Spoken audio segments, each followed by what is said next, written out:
मोरे है दीवाना हो बाबा भेल जाय है खुनिया जवाना हो बाबा दिन दिन मोरे है दीवाना हो बाबा भेल जाय है खुनिया जवाना हो बाबा कैसे कोई प्यार करते बोला हो बाबा कैसे कोई प्यार करते बोला हो बाबा दिन दिन मोरे है दीवाना हो बाबा कैसे कोई प्यार करते बोला हो बाबा।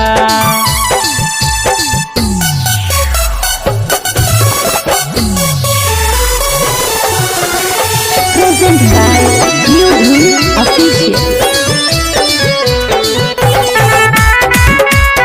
Recording by SR Studio, Ludhiana.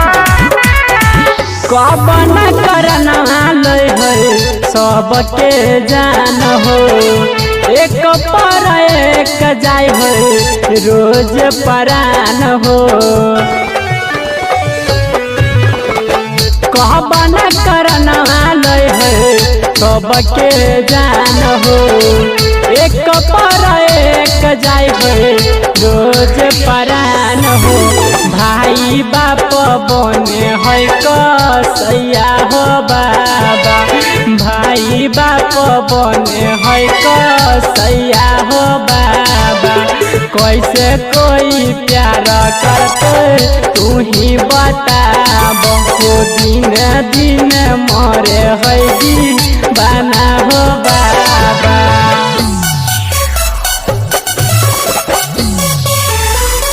Present by New Dhun Official.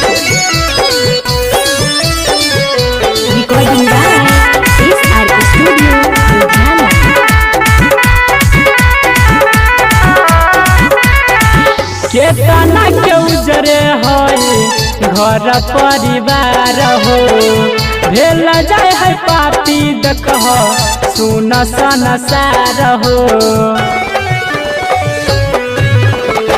केतना के उजरे है घर परिवार हो भेल जाय है पापी हो बाबा देख संसार हो गावे हर मंजिया दो गाना हो बाबा कहे हर मंजिया दो गाना हो बाबा रोज रोज मरे है दीवाना हो बाबा कैसे कोई प्यार करते बोला हो बाबा।